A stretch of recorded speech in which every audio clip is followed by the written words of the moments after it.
This happened almost 15 years ago when I was 17 and working my first real job at a 24-hour gas station on the outskirts of town. My parents had recently separated and money was tight, so I picked up as many overnight shifts as I could. The pay was better and the work was easy. Most nights I'd see maybe 5 customers between midnight and 6 in the morning. The rest of the time I restocked shelves, cleaned, and tried to stay awake. The station sat at the intersection of 2 rural highways, surrounded by empty farmland on 3 sides. The nearest house was at least a mile down the road. During the day it felt normal enough, but at night the isolation pressed in hard. The fluorescent lights inside made the windows into black mirrors, and I couldn't see anything beyond them unless I turned the interior lights off completely.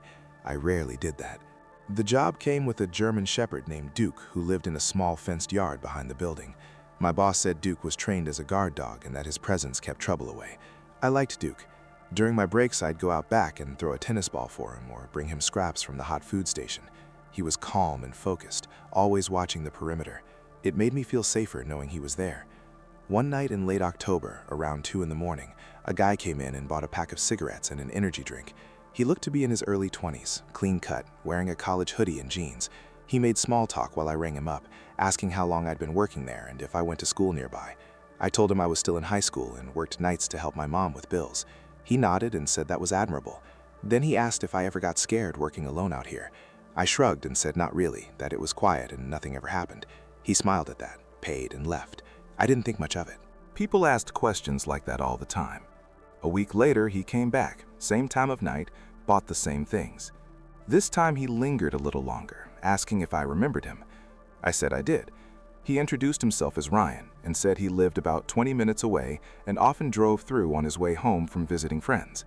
He seemed friendly enough and I was bored, so I talked with him for a few minutes before he left. After that, he started showing up 2 or 3 times a week, always between 1 and 3 in the morning.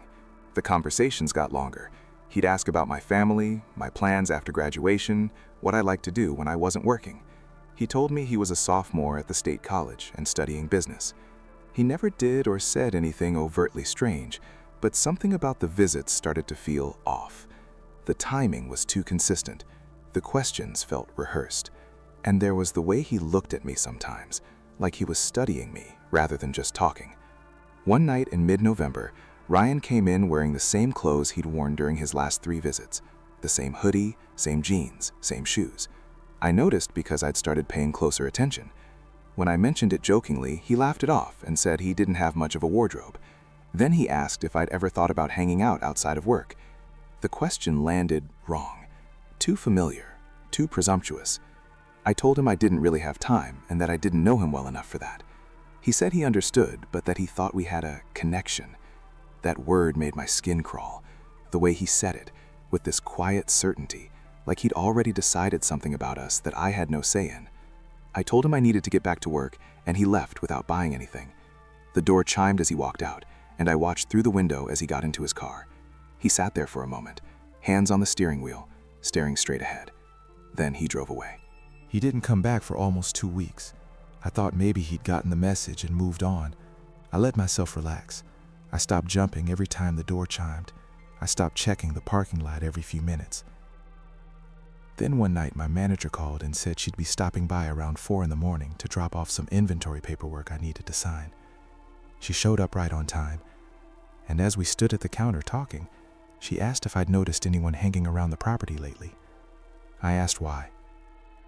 She said that when she pulled in, she saw a car parked on the access road behind the building with its lights off. She couldn't see anyone inside, but it made her uncomfortable. By the time we walked out back to check, the car was gone. I didn't mention Ryan. I wasn't even sure it was connected. But the next night I started feeling watched. It's hard to explain.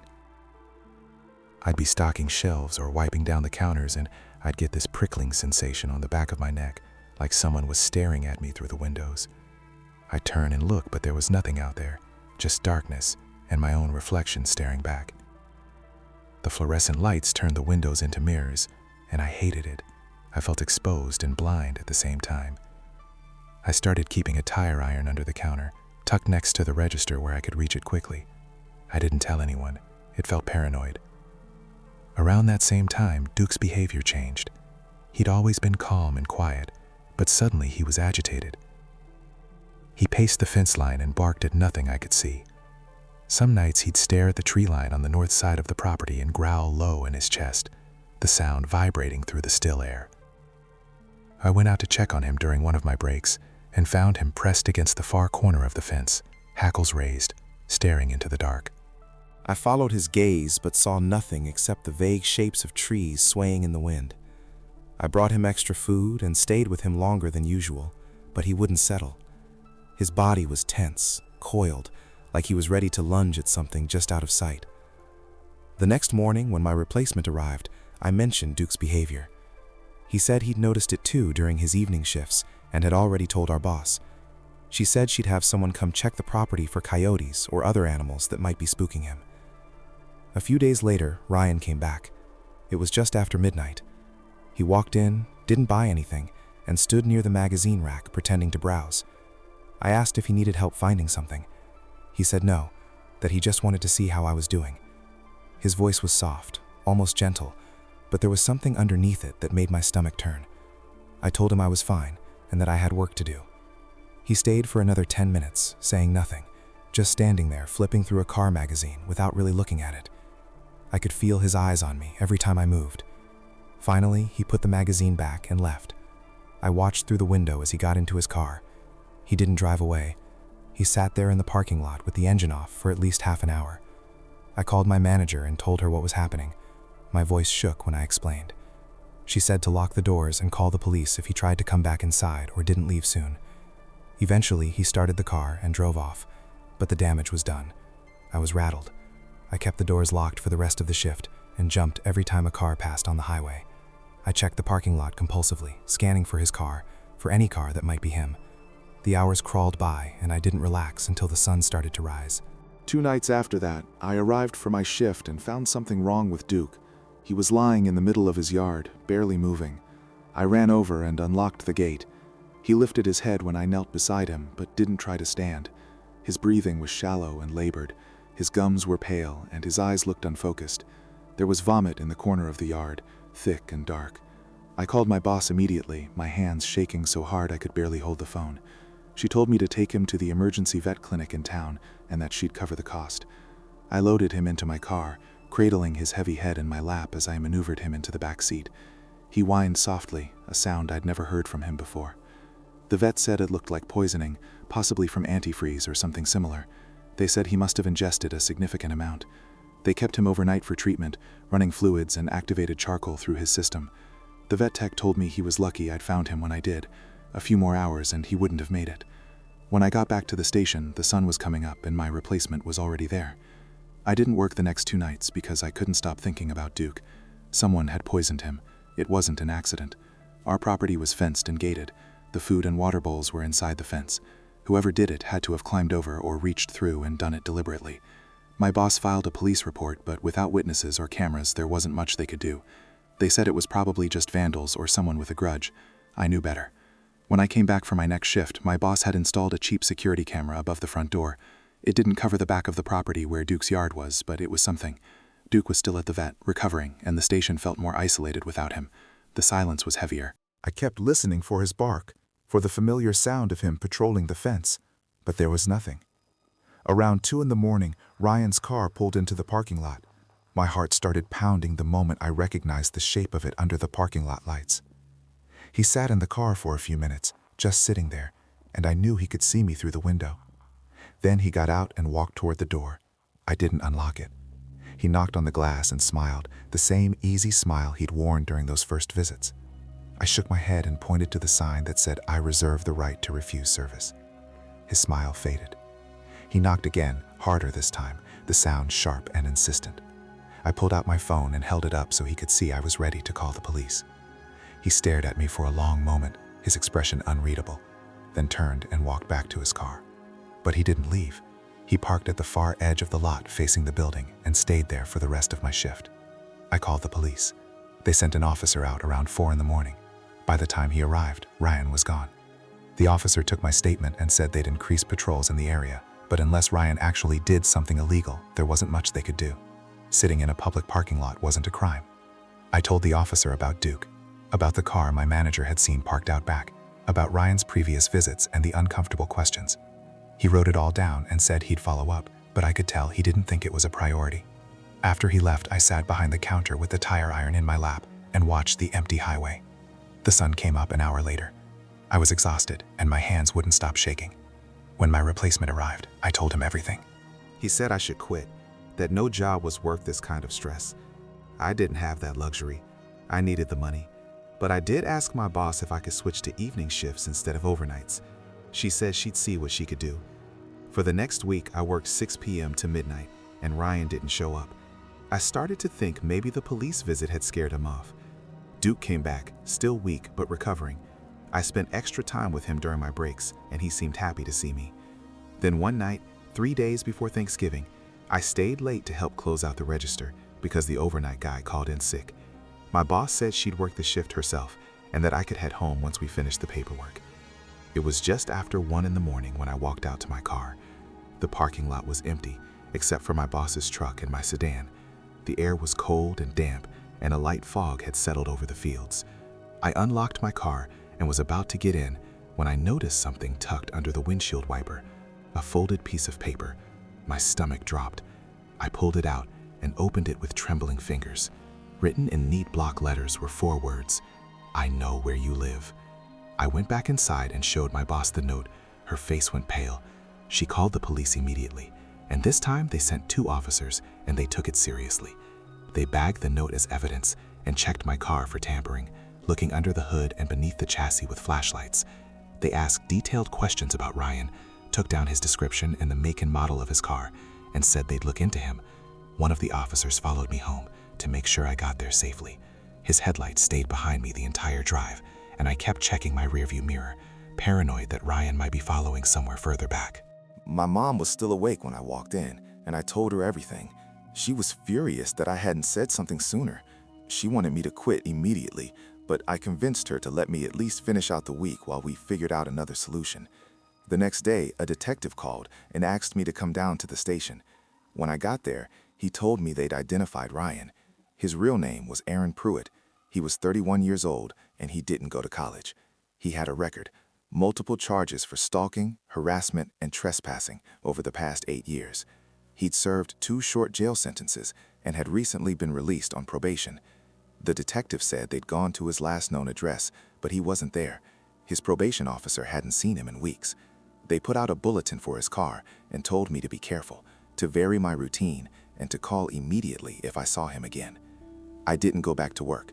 My boss understood and said she'd keep my position open if I wanted to come back later, but that my safety was more important. For the next few days, I barely left the house. My mom installed extra locks on the doors, and we kept the curtains drawn. The house felt like a fortress and a trap at the same time. Then, 4 days after the note, my mom's cat didn't come home. His name was Simon, and he was an indoor-outdoor cat who usually stayed close to the house. He'd dart out in the morning and come back by dinner time, a reliable routine we'd never questioned. We searched the yard and the neighborhood, calling his name, but there was no sign of him. My mom was worried but tried to stay optimistic. She said maybe he'd gotten spooked by something and was hiding. The next morning, I found him on our back porch. He was dead. His neck was broken, and his body had been arranged carefully on the doormat, facing the door, like an offering or a message. There was another note, this time tucked under his collar. It said, "You should have been nicer to me." I couldn't breathe. My chest tightened, and for a moment I thought I might pass out. My mom called the police, and they came immediately. The detective from before was with them. He looked at the cat and the note, and his expression turned grim. He said this was escalating quickly, and that we needed to take precautions. He arranged for extra patrols around our house and told us to consider staying somewhere else for a few days. That night, we packed bags and went to stay with my aunt across town. We'd been there for less than 3 hours when the detective called. They'd found Aaron. He'd been pulled over for a broken taillight about 2 miles from our house. When the officer ran his plates and saw the bulletin, he was arrested on the spot. They searched his car and found a duffel bag in the trunk.